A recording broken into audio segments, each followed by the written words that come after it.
अच्छी जी। मेरा नाम है मोहम्मद कामरान। ज़्यादातर लोग कामरान कादरी के नाम से जानते हैं मुझे।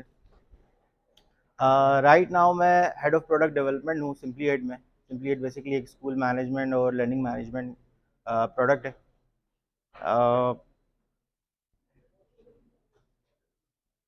इससे पहले मैं शुरू करता हूँ, मैं चाहता हूँ कि कितने लोग हैं जिन्होंने एटलीस्ट AWS का नाम इससे पहले सुना था? वो हाथ वाला खड़ा है, सुना है AWS कोई चीज़ है? और वो कितने लोग हैं जिन्होंने कोई भी सर्विस यूज़ की है AWS की? यूज़ किए? ओके, गुड है। अच्छा जी, कितने लोग हैं जिन्होंने कभी कोई EC2 का इंस्टेंस बनाया हो? ओके। और कितने लोग हैं जिन्होंने S3 यूज़ किया हो? ओके, गुड है। चले, ज़बरदस्त ज़बरदस्त। चले, मूविंग फॉरवर्ड। मेरा पास एक्सपीरियंस ऑलमोस्ट 17 ईयर्स का है। From textile industry to IT industry shift रहा within a gap of like 8 years textile में रहा, देन फॉलोइंग माई पैशन में IT की तरफ आया। डिफरेंट स्टार्टअप्स के साथ काम किया, लोकल इंटरनेशनल। इसके अलावा कम्युनिटी बनाई यहाँ पर डेवन कूट के नाम से। आवाज़ हल्की आ रही है, कोशिश करता हूँ थोड़ा लाउडर बोलने की। तो इसके अलावा कम्युनिटी का काम हमने काफ़ी किया पिछले 5 सालों से। डेवन कोट का अगर किसी ने नाम सुना हो तो हम इवेंट्स करवाते हैं, हेल्प करते हैं, टेक्निकल स्पीकर्स को हेल्प करते हैं, लोगों को इनक्रेज करते हैं कि वो आके इस तरह फ्लोर पे खड़े होकर टॉक दें। इसके अलावा हमारे कुछ और भी इनिशिएटिव रहे हैं, जिसमें से डेवन ट्रैवल एक हमारा इनिशिएटिव था, जिसमें डेवलपर्स को लेके ट्रैवल के लिए जाते हैं। इसी तरह एक और इनिशिएटिव है, इसके बारे में लास्ट में आपको बताता रहूँगा। आगे आते हैं अपने टॉपिक के बारे में। तो स्केलेबिलिटी कोई है जो बता सके? स्केलेबिलिटी का क्या मतलब हो सकता है? ऑब्वियसली यहाँ दिख रहा है, बट आपकी एप्लीकेशन आपकी नीड के अकॉर्डिंग स्केल होना, स्केल अप भी होना, स्केल डाउन भी होना अकॉर्डिंग टू योर नीड। ठीक है, और कोई ट्राई करना चाहेगा? क्या है स्केलेबिलिटी? ऐसा डिजाइन हुआ हो कल को अगर उसमें कोई चेंजेस आ जाए या कुछ अनफोर्चून जो प्रॉब्लम्स आ जाए तो वो उसको हैंडल करते हैं। इसके लिए आपको ज़्यादा बिल्कुल मेहनत पूरा सिस्टम को ना छेड़ना पड़े बिल्कुल ठीक। उसकी सारी मिसाल ऐसी है कि घर में आपके 3 अफराद हैं, ठीक है? तो आपने अगर मोटरसाइकिल ली तो आप 3 अफराद उस पर सफ़र कर सकते हैं। 3 भाई हैं तो अगर मियाँ बीवी भाई हैं, तीनों नहीं सफ़र कर सकते। मियाँ बीवी सफ़र करेंगे या भाई अलग सफ़र करेगा। अम्मी अबू भी हैं, बाइक पे कोई नहीं जा सकता। जो आपके पास ट्रांसपोर्टेशन का सोल्यूशन है वो स्केलेबल है। आपने गाड़ी ले ली, सब जा सकें। आपकी शादी हो गई, 2 बच्चे पैदा हो गए, 2 बच्चे हैं, भाई अम्मा अब्बा, अब गाड़ी कम पड़ गई। अब जो भी आप सोल्यूशन ले रहे हैं स्केलेबल नहीं है। बट अगर आपने अभी शादी भी नहीं हुई, बच्चे भी नहीं हुए, आपने कहा मैं हाईरूफ खरीद लेता हूँ ताकि 7 बंदे बैठ सकें, ठीक है? तो ये दो चीज़ों को हम समझेंगे कि इनमें क्या फ़र्क है, ठीक है? ये एक जनरल एग्जांपल थी। AWS में स्केलेबिलिटी से मुराद ये है कि अगर आपका प्रोडक्ट में यूज़र का लोड इंक्रीज हो जाता है, तो क्या आपकी एप्लीकेशन उसको हैंडल कर सकेगी? वो इतना स्केलेबल है? आपके पास डेली 100 यूज़र है, 500 यूज़र है, 1000 है, मिलियन है, वो क्या हैंडल हो सकते हैं? स्केलेबिलिटी ये डिफाइन करती है। Moving on, obviously improve performance. जब आपका लोड बढ़ता है तो आपको परफॉर्मेंस को भी साथ साथ देखना है, आपकी परफॉर्मेंस डाउन ना हो। सिर्फ और सिर्फ हाई रूफ खरीदने से मसला हल नहीं होगा। सेम उसके साथ जब स्केलेबिलिटी बढ़ती है तो कॉस्ट बहुत बढ़ती है। उस ऑप्टिमल सोल्यूशन के ऊपर जाना बहुत ज़रूरी होता है। AWS के अंदर स्पेसिफिकली अगर हम AWS की बात करते हैं, AWS हमें स्केलेबिलिटी को हैंडल करने के लिए क्या टूल्स प्रोवाइड करता है, वो क्या चीज़ें हैं जो कि जिससे हम स्केलेबिलिटी को अचीव कर सकते हैं? तो 4 बेसिक कंपोनेंट्स हैं इन माय ओपिनियन, ठीक है? There is auto scaling, load balancer, serverless computing and manage database. एक एक करके एक्सप्लोर करते हैं उनको। ऑटो स्केलिंग जैसा नाम सजेस्ट करता है कि जब आपके पास यूज़र 500 हैं डेली एक्टिव यूज़र, जब वो 1000 हो जाए तो आप उसको स्केल, वो ऑटोमेटिकली स्केल हो सके। तो उसकी मिसाल ऐसी है, अगर आपने एक सर्वर लिया है EC2 का instance, 2 GB RAM, single processor, वो आपकी सारी कंप्यूटिंग नीड्स को हैंडल कर रहा है, डेली एक्टिव यूजर्स को हैंडल कर रहा है, ठीक है। But once in a month आपको एक बड़ा काम प्रोसेस करना पड़ता है, कोई कोई हैवी इंटेंसिव काम करना है, कोई बिल जनरेट करने हैं, उस वक्त उसकी परफॉर्मेंस के लिए आपको लेट से 8 GB रैम चाहिए, 4 CPU चाहिए, ठीक है। तो आप कभी भी नहीं चाहोगे कि मैं पूरा महीना उस सर्वर इंस्टेंस की पेमेंट करूं। आपको सिर्फ 1 घंटे के लिए वो काम चाहिए, 1 घंटे के लिए वो कंप्यूटिंग पावर चाहिए।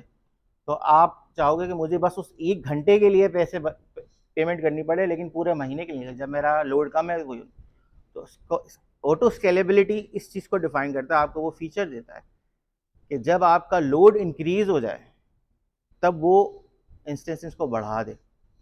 तो फॉर एग्जांपल आपके पास एक इंस्टेंस चल रहा है EC2 का, 2 GB रैम चल रही है, सिंगल प्रोसेसर चल रहा है, आपने इसकी सारी कॉन्फ़िगरेशन की, जैसे ही लोड बढ़ा उसने एक और इंस्टेंस रनिंग कर दिया, अगेन 2 GB, वो भी आप सारी चीज़ें कॉन्फ़िगर होती है 1 CPU कोर का, और 2 अब इंस्टेंस चल रहे हैं, और जो आपके वॉल्यूम है डबल है। अगर वॉल्यूम और बढ़ गया, उसने 2 और इंक्रीज कर सकता है, और वॉल्यूम और बढ़ गया तो आप उसको ये भी बोल सकते हैं, अब बड़ा हो गया है वॉल्यूम, तुम एक काम को छोटे छोटे 4 नहीं करो, सबको डाउन करो, एक बड़ा लगाओ। तो ये सारी कॉन्फ़िगरेशन हमें देता है, और आपको आराम से चिल होकर घर में बैठे हैं वो सारा काम AWS करता है, हो जाए कि आप खुद बैठ के ये सारी चीज़ें हैंडल करो। तो दैट्स ऑटो स्केलिंग।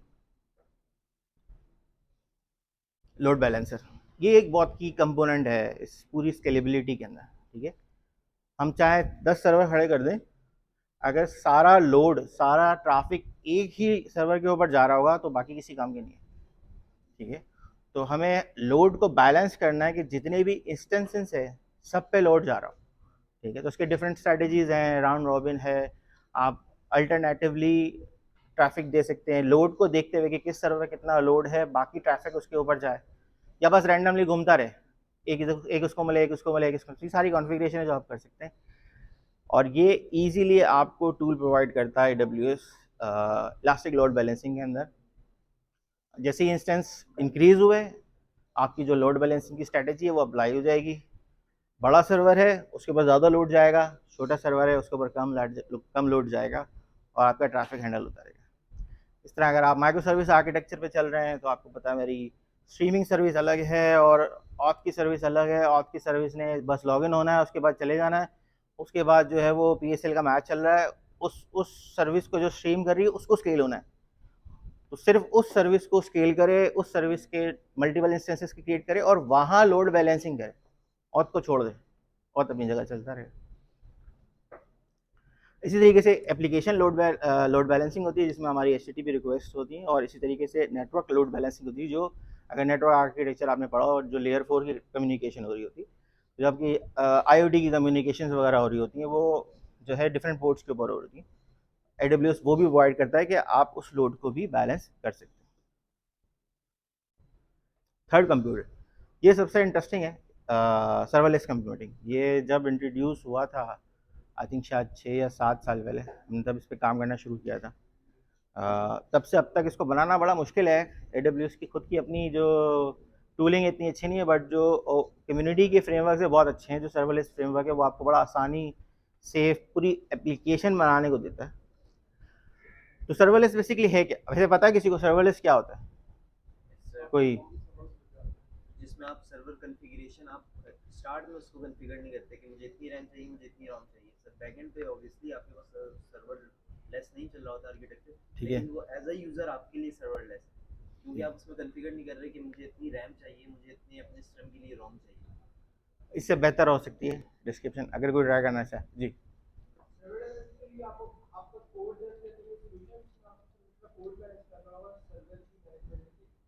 हाँ बेहतर, काफ़ी बेहतर,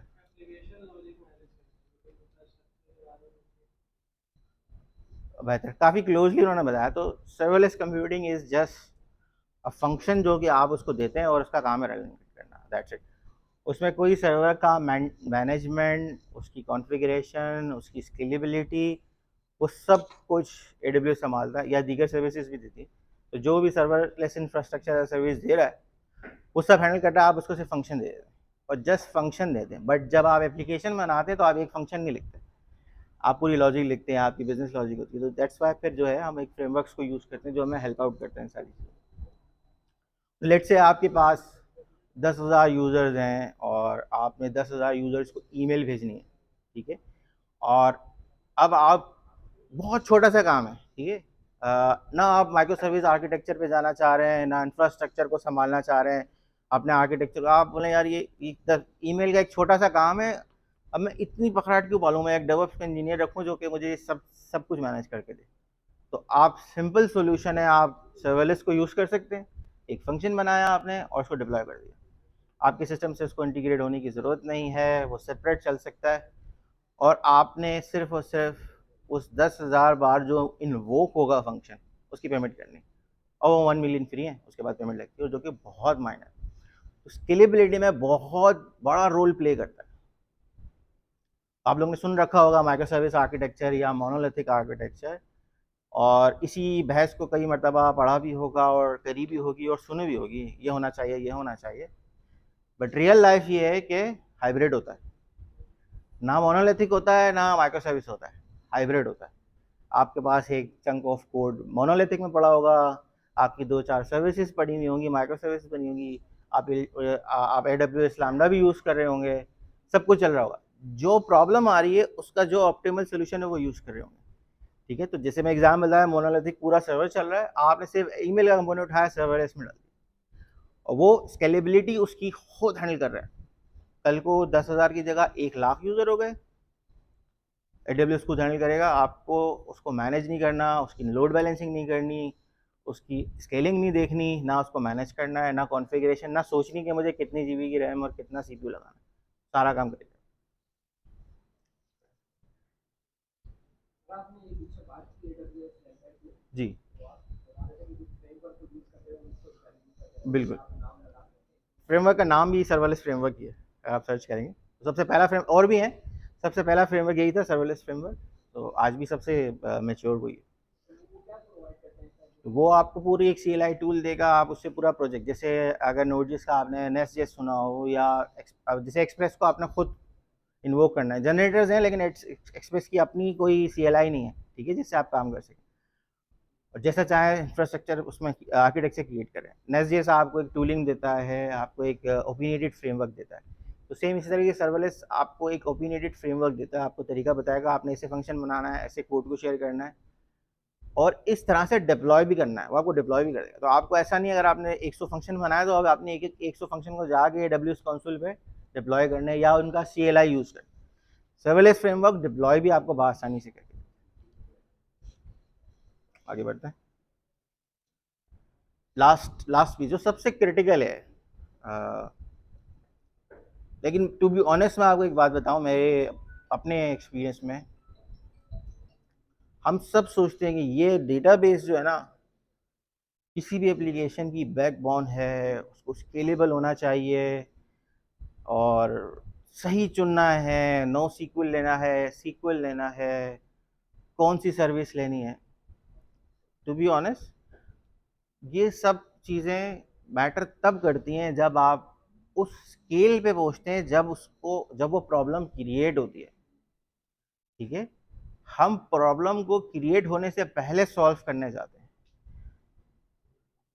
मैनेज डेटाबेसेस लेना अच्छी बात है, उसमें कोई बुरी बात नहीं है, ठीक है, बट सीक्वल लेना है, नो सीक्वल लेना है, कौन सा लेना है, क्या स्ट्रेटजी लेनी है, जब वो स्केल होगा तो क्या, स्केल को होने दें, फिर उसके बाद में सोचें। इस पूरी कन्वर्जेशन में, इस पूरी टॉपिक का मैं आपको जो पॉइंट देना चाहता हूँ, जो एक की टेक देना चाहता हूँ, वो ये कि स्केलेबिलिटी को प्रॉब्लम बनने दें, डे फर्स्ट से स्केल नहीं करना आपने। अगर आप डे फर्स्ट से सोचेंगे कि मैं अपनी एप्लीकेशन को स्केलेबल बनाऊं, आपको इस बात की क्या श्योरिटी है कि आपकी application even 100 daily active user तक भी पहुंचेगी? क्या पता नहीं पहुंचे। जो सर्विसेज बिजनेस में काम कर रहे हैं वो तो कभी उनको पता भी नहीं चलता, क्योंकि डिलीवर कर दिया, कहानी खत्म। आगे वो जो भी क्लाइंट है वो लेके चलता रहता है, चाहे वो अपने लिए और डेवलपर हायर कर रहा होता है, वो उसको मैनेज कर रहा होता है, या तो वो फंडिंग खत्म हो जाती है, शौक खत्म हो जाता है स्टार्टअप का।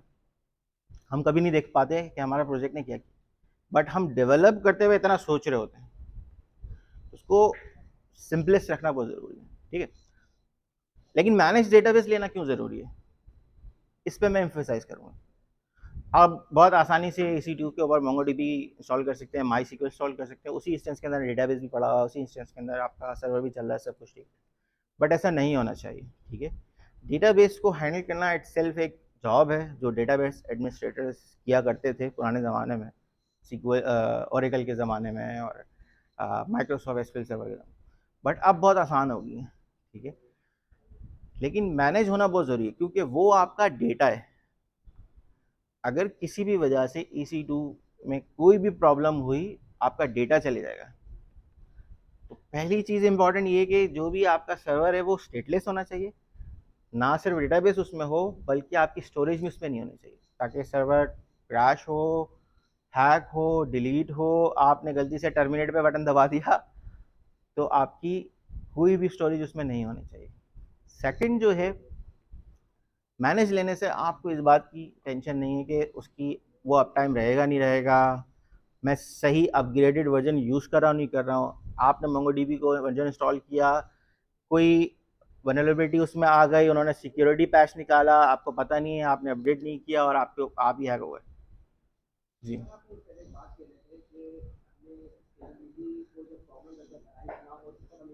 बिल्कुल जी। दो डिफरेंट चीज़ें हैं। जो मैं कॉन्टेक्ट दे रहा हूँ वो ये चुनना है कि आपने SQL लेना है या नो SQL लेना है, अभी बैठ के सोच रहे हैं आप कितना नॉर्मलाइज करना है, कितना डीनॉर्मलाइज करना है। आपने रीड हैवी है, राइट हैवी है, आपने 4 GB वाला सर्वर लेना है, 8 GB वाला सर्वर लेना है डेटाबेस का, आपने शार्डिंग करनी है नहीं करनी, आपने रिप्लिकेशन कितनी करनी है, आपने रीड के लिए अलग क्लस्टर रखा हुआ है, राइट के लिए अलग रखा हुआ है। ये सारी चीज़ें जब तक कि आपके पास वो प्रॉब्लम नहीं आती तब तक उसको सोचने की ज़रूरत नहीं। बट ये ज़रूर इम्पॉर्टेंट एम्फेसाइज करने का मकसद है मैनेज DB लेने का, आपकी टेंशन सर से निकल जाती है। सेम गोज़ फॉर सर्वर, उस पर मैं आपको बताता हूँ। आगे बढ़ते तो मैं सर्वर के बारे में बताता हूँ। अच्छा जी, तो AWS हमें 2 सर्विसेज प्रोवाइड करता है। एक RDS रिलेशनल डेटाबेस, जिसके अंदर MySQL भी अवेलेबल है, अरोरा अवेलेबल है। सेकंड जो है वो DynamoDB है, जो NoSQL डेटाबेस है। DynamoDB के साथ जो है आप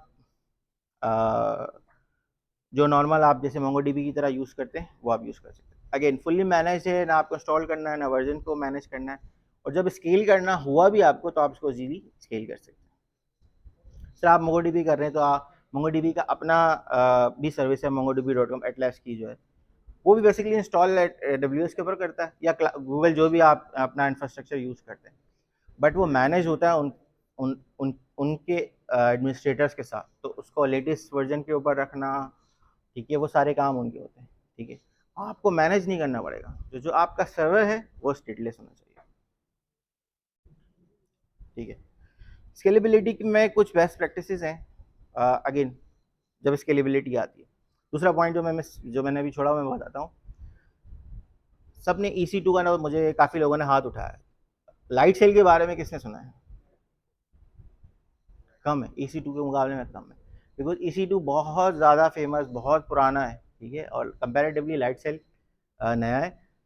प्लस EC2 के ऊपर 12 महीने का फ्री मिलता है और लाइट सेल पे 12 महीने नहीं मिलता, ठीक है। लेकिन अगर आपने EC2 कॉन्फ़िगर किया है तो आपको पता है आपने EC2 कॉन्फ़िगर करने के लिए EC2 का इंस्टेंस बनाना है, आपने उस पर इलास्टिक स्टोरेज अटैच करानी है जो आपने करनी है, आपने उसके ऊपर स्टैटिक IP अटैच करवानी है, आपने उसकी सिक्योरिटी रूल्स को सेटअप करना है, आपने VPN बनाना है, VPC बनाना है, सिक्योरिटी रूल्स बनाना है। मतलब आपके 3 घंटे इसमें निकल जाएंगे और आप कोई ना कोई डॉक्यूमेंट दिख रहे हैं, यार ये कौन सा वाला स्टेप था, तो मैं कनेक्ट कर रहा हूँ, कनेक्ट ही नहीं हो रहा, पोर्ट नहीं खुल रही, आपका 1 दिन 2 दिन इसमें निकल जाएंगे, ठीक है। इवन एक्सपीरियंस बंदे को भी ना चंद घंटे लग जाएंगे इस काम को करने, ठीक है। ऑन दी अदर हैंड, ठीक है, लाइट सेल जो है वो ये सारे काम आपको खुद करके देता है, बनाता वो भी EC2 का इंस्टेंस, ठीक है, बट वो खुद करके देता है। तो जैसे कि दीगर कॉम्पिटिटर्स हैं, AWS के डिजिटल ओशन हो गया या लाइनोड हो गया या दीगर जो भी सर्विसेज चल रही हैं जिनमें आप जाते हैं एक सिंगल क्लिक के ऊपर आपको एक सर्विस मिल जाती है, VM मिल जाता है और आप उस पर डायरेक्ट SSH उन्हीं के प्लेटफॉर्म पर रहते हुए वेब ब्राउजर पे ही SSH कर पाते हैं। जबकि आपको फिर SSH कॉन्फ़िगर करना है, उसकी की को संभालना है, की भूल गए तो फिर लग गई। लाइट सेल में आपको आसानी है, सेम रीजन सेलेक्ट किया, सेम OS सेलेक्ट किया, या आपने स्पेसिफिकली कोई एप्लीकेशन बनानी है दीगर प्लेटफॉर्म की तरह वो सेलेक्ट की, क्रिएट का बटन दबाया, इंस्टेंस क्रिएट हो गया। ना आपने रूल्स बनाने हैं, ना स्टोरेज के बारे में सोचना है, ना IP के बारे में सोचना है, और अगर सोचना है वो उसी के डैशबोर्ड पे अवेलेबल है। उसके नेटवर्क के टैब में गए, वहाँ आपको IP दिख रही है, आपको पोर्ट अलाउ करनी है वहीं से पोर्ट अलाउ हो गई, स्टोरेज बढ़ानी है वहीं से हो गई, स्नैपशॉट्स लेने हैं, बैकअप्स लेने हैं, हर चीज़ वहाँ पड़ी है। बहुत आसान हो जाता है लाइट सेल के ऊपर काम करना। अच्छा जी, अब जो पॉइंट था कि आपका जो सर्वर है वो स्टेटलेस होना चाहिए। स्केलेबिलिटी के लिए ये बहुत ज़्यादा इंपॉर्टेंट है, ठीक है, और उसको फ्रॉम स्टार्टिंग ही सोचना ज़रूरी है, ठीक है।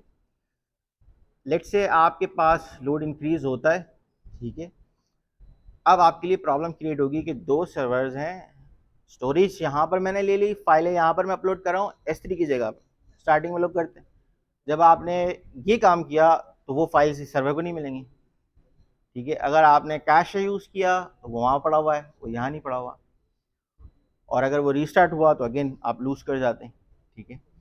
तो एज मच एज पॉसिबल आपका सर्वर स्टेटलेस होना चाहिए। आप उसको एक बटन दबा के टर्मिनेट करें, आपको कोई फ़र्क ना पड़े, ना आपको कोड पुल करने की ज़रूरत हो, ना पुश करने की ज़रूरत हो।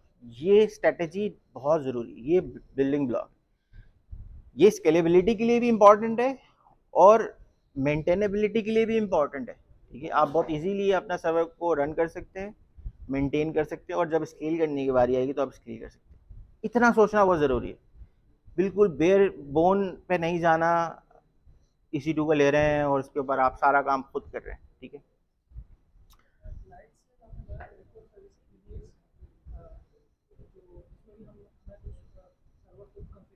जी हाँ, इलास्टिक बीम स्टैक जो है वो भी एक सर्विस है जिस अंडर दी हुड वो भी EC2 को यूज़ करता है, ठीक है। बट स्टिल EC2 को मैनेज करना है वो आपने EC2 के स्टाइल में करना है। Security group elastic beam stack के थ्रू भी आप ये सारी कॉन्फ़िगरेशन में सेट करते हैं, बट स्टिल सेम प्रोसेस है। आपने सिक्योरिटी ग्रुप्स, VPC सारी चीज़ें सेट करनी है, स्टोरेज को सारी सेट करनी है, EC2 को EC2 के लिहाज से मैनेज करना है। बीन स्टैक जो की पॉइंट है बीन स्टैक का वो ये कि आपको क्या कहते हैं इसको, जीरो डाउन टाउन डिप्लॉयमेंट देता है एक तरह से, ठीक है। तो आपने जब बीन स्टैक पे डिप्लॉयमेंट की, वो जब तक के रेडी नहीं हो के चल जाता सर्वर, तब तक के वो आपका दूसरा सर्वर जो पुराना था उसको डाउन नहीं करेगा। और बीन स्टैक के लिए भी सबसे की रूल क्या है, आपका EC2 स्टेटलेस होना चाहिए, क्योंकि वो टर्मिनेट करेगा और नया चला देगा, और जैसे नया रेडी होगा अब आपको वो इस सर्वर पे पॉइंट करेगा और इसको टर्मिनेट कर देगा। तो बीन स्टैक उस सूरत में जब आपको जीरो डाउन टाइम की डिप्लॉयमेंट चाहिए, आप नहीं चाहते कि मेरा सर्वर फटे और प्रोडक्शन बैठ जाए और प्रॉब्लम आ जाए, ठीक है, तो तब आप वो सर्विस यूज़ कर सकते हैं, ठीक है। तो कुछ बेस्ट प्रैक्टिसेस हैं जो कि मैंने अपने एक्सपीरियंस में सीखी हैं, जो मैं चाहता हूँ आप लोगों के साथ शेयर करना। अगेन जो पहला पॉइंट मैंने डिस्क्राइब किया, आपने हॉरिजॉन्टल स्केलिंग के बारे में पहले सोचना है, वर्टिकल स्केलिंग से पहले, ठीक है। बजाय कि आप 4 GB रैम से 8 GB वाले की तरफ सोचें अपनी सोच, आपने प्लान ऐसे करना है कि मैं 2 GB वाला एक और लगा दूँ और ज़रूरत पड़ने तो उसको गिरा दूँ, ना कि 2 GB से 4 GB वाले पे जाऊँ। उसको जाने में आपका प्रॉब्लम है। और ये कैसे होगा, जब आपके पास स्टेटलेस होगा, आपको कोई प्रॉब्लम नहीं है एक इंस्टेंस को ईजिली क्रिएट करने, जिसमें आप डिफरेंट आर्किटेक्चर इम्प्लीमेंट कर सकते हैं, चाहे वो लैम्डा हो, चाहे माइक्रो सर्विस आर्किटेक्चर हो। उस तरह से अपने सिस्टम को डिस्ट्रीब्यूटेड रखें। जो लोड चल रहा है उसको आप ज़्यादा रैम या CPU वाले उस पर रख सकते हैं, और जो छोटी सर्विसेज हैं उनको अलग रख सकते हैं। इस तरह से आप डिस्ट्रीब्यूटेड मैनेज कर सकते हैं और डिफरेंट रख सकते हैं सर्वर्स को अपनी डिफरेंट सर्विसेज के लिए। ज़रूरी नहीं है कि आप पहले दिन ही पूरा बड़ा सारा काम ही माइक्रो सर्विस आर्किटेक्चर में करें। मोनोलिथिक बनाएं और जो सर्विस आपको लगता है CPU इंटेंसिव है उसको अलग करें, वो काम अलग रखें। चलिए दूसरी चीज़ जो है वो कैशिंग है, ठीक है। स्केलेबिलिटी में जाने से पहले आपने कुछ छोटी छोटी चीज़ें हैं जिनके ऊपर देखना होता है, तब आपके पास एक्चुअली आपको हार्डवेयर की तरफ बढ़ने की ज़रूरत है या उस तरफ उन चीज़ों को सोचने की ज़रूरत पड़ती है। तो अगर परफॉर्मेंस स्लो हो रही है तो उसकी रीज़न ये हो सकती है कि आप बार बार डेटाबेस से डेटा लेकर आ रहे हैं, और हो सकता है कि वो डेटा वो हो जो कि सेम ही हो, चेंज ही नहीं हो रहा, ठीक है। लेट्स से कि आपके पास एक कलेक्शन है स्टेटसेस का, और वो उसने आपने सिर्फ ले के आने फ्रंट पे दिखाना कि भाई मेरे पास ये स्टेटस अवेलेबल, उस स्टेटस को कभी चेंज ही नहीं होना, क्योंकि वो स्टेटस आपने लेट से सीड डेटा से डाला हुआ है, जिंदगी भर वही रहेगा। तो उसको दोबारा जब तक सर्वर रिस्टार्ट नहीं होता उसको दोबारा डेटाबेस पे जाने की जरूरत नहीं। और अगर लेट से वही स्टेटस आपकी हर तीसरी स्क्रीन में कॉल हो रहा है बार बार, तो आप सर्वर पे भी लोड डाल रहे हैं, डेटाबेस पे भी लोड डाल रहे हैं, जो कि अननेसेसरी। तो कैशिंग को इम्प्लीमेंट की जा सकती है, कैशिंग की डिफरेंट स्ट्रेटेजीज हैं, उनको एक्सप्लोर किया जा सकता है और अपनी एप्लीकेशन की परफॉर्मेंस को इंक्रीज किया जा सकता है। इवन कम सर्वर के ऊपर भी, कम हार्डवेयर के ऊपर भी आप काम कर सकते हैं। तो मैं अपने एग्जांपल के तौर पे आपको बताता हूँ, हमारा सर्वर है 2 कोर CPU और 4 GB रैम वाला, ठीक है। दैट्स मतलब बेयर मिनिमम भी प्रोडक्शन के लिए ये यूज़ नहीं करना चाहिए, मैं समझता हूँ, लेकिन मैंने ये यूज़ किया हुआ है, ठीक है। एंड देन उस सेम इंस्टेंस पे डॉकर इंस्टॉल हुआ है, ऑर्केस्ट्रेशन हो रही है डॉकर स्वार्म के थ्रू। उसमें 3 अलग सर्विसेज चल रही हैं, बैकएंड कोर सर्विस भी चल रही है मेरा क्यू सर्वर भी चल रहा है, वहीं से फ्रंट एंड भी जा रहा है इसका, इस 4 GB रोज CPU रैम पे। और अब फॉर एग्जांपल मैं बताता हूँ, मुझे 10,000 नहीं, मुझे 1,000 स्टूडेंट्स की, तो हमारा जो सॉफ्टवेयर है वो स्कूल मैनेजमेंट सिस्टम है, 1,000 स्टूडेंट की बिलिंग करनी है, ठीक है। वो जब हम सोचते थे कि यार अच्छा जी जब हम उस पॉइंट पे पहुंचेंगे तब इस बारे में सोचेंगे, जब स्टार्टिंग में डेवलप कर रहे थे। अब हम इस टाइम पे पहुंचे जी, अच्छा जी अब हमारे पास 10,000 का लोड आने वाला है, तो हमने कहा टेस्ट तो करें कि हमारा सर्वर अभी वाला कितना कैपेबल है। तो हमने 1,000 स्टूडेंट की बिलिंग की, 1.5 मिनट में तैयार हो गई। अगर मैं 10,000 स्टूडेंट की तरफ जाता हूँ तो मल्टीप्लाई बाय 10 कर दूँ, 15 मिनट लगेगी। 15 मिनट वाला मैं तो मेरा यूज़र हैंडल कर सकता है, बोला बैठ जा रहा 15 मिनट इंतजार कर ले, महीने में एक बार तो करना। तो मुझे अभी 150 या $500 वाला सर्वर लेने की ज़रूरत नहीं है, ये $40 वाला काम कर रहा है। जब तक कि मैं फंसूंगा नहीं तब तक की मुझे ज़रूरत नहीं, और जब अगर होगा, क्योंकि मैंने डॉकर यूज़ किया हुआ है, डॉकर स्वार्म यूज़ किया, मैंने एक और इंस्टेंस लगाना है वही 4 GB वाला, उसको मूव करना है। या अगर चूंकि मेरी बिलिंग पे लोड आ रहा है, मैं बिलिंग को उठाऊंगा या अलग सर्विस में ले जाऊंगा, ठीक है। इस तरह आप जो है कैशिंग को इम्प्लीमेंट कर सकते हैं, डिस्ट्रीब्यूटेड सर्विस रख सकते हैं, डेटाबेस को इम्प्रूव कर सकते हैं, जिसमें आपने उसकी नॉर्मलाइजेशन और डिनॉर्मलाइजेशन तो आपने शुरू में कर दी और वो गलत करी, और अब आपको पता चल रहा है, ठीक है। तो आप अब आप उसको चेंज तो नहीं कर सकते, और चेंज करने की ज़रूरत भी नहीं है जब तक कि वो आपके लिए बड़ी प्रॉब्लम नहीं बनती, ठीक है। तो आप उसको क्यूरी से इम्प्रूव कर सकते हैं, इंडेक्सेस क्रिएट कर सकते हैं, डिफरेंट ऑप्शन है जिनको एक्सप्लोर कर सकते हैं और अपने डेटाबेस को इम्प्रूव कर सकते हैं। अगर आपने मैनेज डेटाबेस का सर्वर लिया होगा तो उसने क्लस्टर ज़रूर बनाया होगा जिसमें एक मास्टर होगा, एक रीड होगा, एक राइट होगा। आप जहाँ पर रीड हैवी चल रहा होगा आप उसको कॉन्फ़िगर करें, रीड हैवी से रीड वाले सर्वर से उठा के दे दो, आपको ना स्केल करने की ज़रूरत है ना अपना चेंज करने की ज़रूरत है। तो देयर आर स्ट्रेटेजी जिससे आप इम्प्रूव कर सकते हैं। लास्ट टाइम बड़ा छोटा है, मैं जल्दी जल्दी कर लेता हूँ। एसिंक्रोनस और event driven development same micro service architecture वाला है या लैम्डा वाला है कि सर्विसेज को आप एसिंक्रोनस कंप्लीट कर सकते हैं। यूज़र आया रजिस्टर किया, उसको रोकने की ज़रूरत नहीं है जब तक ईमेल जारी है, तो उसको रजिस्टर कर दिया भाई, गुड टू गो, रजिस्टर हो गया, आपने इवेंट फाइल किया, वो इवेंट हैंडल कर रहा है उसको ईमेल भेजने के लिए, ठीक है। तो इस तरह से एट द सेम टाइम जो लोड आपका बढ़ा वो लोड आपका कम हो सकता है। लास्ट जो है मॉनिटरिंग एंड अलर्टिंग, ये बहुत इंपॉर्टेंट है। टाइम वो शॉर्ट है, मैं इसके ऊपर थोड़ा ज़्यादा बोलना चाह रहा था। हम बहुत कम करते हैं, लॉगिंग बहुत कम करते हैं, मॉनिटरिंग नहीं करते हैं बिल्कुल भी। तो आपने अपने सर्वर के पल्सेस चेक करना है कि उसका बीपी क्या चल रहा है, उसका शुगर क्या चल रहा है, उसका दिमाग ठीक है कि नहीं, यह आपने देखना ज़रूरी है कंटिन्यूसली जब आप प्रोडक्शन में जा रहे हैं, ठीक है। वो आपको एहसास दिलाएगा। एक कॉमन चीज़ है जो हमने शायद के कई लोगों ने फेस भी की होगी, स्पेशली एंगुलर डेवलपर्स ने, Node.js की हीप मेमोरी फुल हो जाती है, ठीक है। तो जैसे ही आपके पास आप काम शुरू करेंगे, मेमोरी डेटा वो कलेक्ट कर रहा होगा, गार्बेज कलेक्ट नहीं हुई, हीप मेमोरी बढ़ती चली जाएगी, ठीक है, और वो एकदम क्रैश हो जाएगा। मैं 1000 यूजर्स को मैंने यूज़ किया, 200 MB की हीप यूज़ हो रही है। 200 तो कुछ भी नहीं है कंसिडरिंग, और वो बहुत सारा काम मेमोरी में ही कैलकुलेट होके सेव हो रहा था, बार बार डेटाबेस पे कुछ नहीं जा रहा था, ठीक है। तो क्योंकि वो वाइटल्स चल रहे थे मेरे सामने, मैं देख रहा था, मुझे पता था मेरे पास सर्वर का लोड आ रहा है, मुझे दिख रहा है मेरे सर्वर 10% से CPU ऊपर जा ही नहीं रहा, मुझे टेंशन लेने की ज़रूरत नहीं है।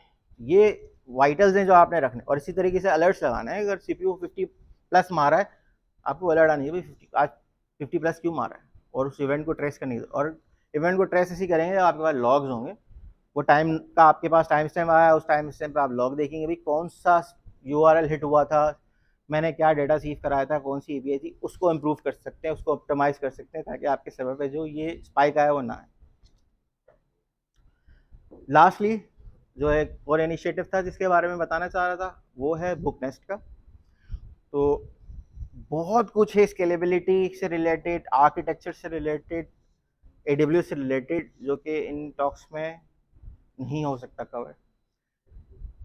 इनिशियली इस जो एक इन्वायरमेंट हमारे पास है, मीटअप में आके प्रोफेशनल्स अपना शेयर करें, इसको स्टार्ट करने की वजह हमारी यही थी कि हमें यूट्यूब से ये तो मिल जाएगा EC2 का इंस्टेंस कैसे बनना है, लेकिन ये नहीं बताएगा कि यार मेरी एप्लीकेशन में मैंने EC2 का इंस्टेंस क्यों नहीं लगाया, या मुझे क्या मसला है। वो आपको यूट्यूब पे मिल सकता है। वो कहाँ से मिल सकता है, आपने सर्च करना है कॉन्फ्रेंसिस की टॉक, मीटअप्स की टॉक्स, वहाँ पर लोग अपना पर्सनल एक्सपीरियंस यूज़ कर रहे एक्सप्लेन कर रहे होंगे, वो आपको लर्न करने को ज़्यादा मिलेगा। और चूँकि कराची में उस वक्त कहाँ के बराबर हो रहा था, हमने ये इनिशिएटिव लिया था 2017 में, और हमने ये मीटअप्स करवाना स्टार्ट किया। और ओवर द टाइम कोविड आया, बहुत सारी चीज़ें हुई, देन जो इस चीज़ को एक्सप्लोर किया कि यार इसके अलावा क्या ऑप्शन है। इसके अलावा ऑप्शन ये है बुक्स। एक शख्स अपनी ज़िंदगी की सारी जो नॉलेज है वो बुक में कन्वर्ट करता है, और अगर आपने 4 बुक पढ़ ली तो आपने 4 लोगों की ज़िंदगी की एक्सपीरियंस को गेन कर लिया, ठीक है। ये बहुत इंपॉर्टेंट। बट बुक्स के लिए प्रॉब्लम ये है, पाकिस्तान में हमें मिलती नहीं, बहुत गिनी चुनी मिलती हैं, नहीं मिलती। सबसे मशहूर बुक हमारी इंडस्ट्री में क्रैकिंग द कोडिंग इंटरव्यू, वो आपको उर्दू में मिल जाएगी, आप लेने जाएंगे 700 रुपये, अब तो मुझे नहीं पता, महंगाई बहुत हो गई है। जब हमने शुरू किया था तो 700 रुपये की थी। आप खोल के देखेंगे, आप बोलेंगे ये किस दिख ही नहीं रहा, फोटो कॉपी लग रही है। तो खोलेंगे तो खुलेगी नहीं, क्योंकि 650 पेजेस की। खोलेंगे तो कभी इधर लुढ़केगी, कभी उधर लुढ़केगी, ना नोट्स लगा सकते ना कुछ कर सकते। तो ये प्रॉब्लम था जिसको हमने देखते हुए ये इनिशिएटिव लिया बुकनेस्ट का। इट्स जिस तरह बाकी के हमारे इनिशिएटिव हैं कम्युनिटी ड्रिवन और नॉट फॉर प्रॉफिट, तो सेम ये भी नॉट फॉर प्रॉफिट ही है। जो मेहनत होती है वो सिर्फ और सिर्फ बिजनेस को रन करने के लिए, इससे कमाने के लिए हम काम नहीं करते। तो आपको कोई बुक्स चाहिए, काफ़ी सारे लिस्टेड हैं, आप उसमें से बाय कर सकते हैं। एंड अगेन अगर नहीं होगी तो आप रिक्वेस्ट कर सकते हैं, तो आपकी जो बुक है वो मिल जाएगी। तो आप बुक से बहुत ज़्यादा लर्न कर सकते हैं। Thank you.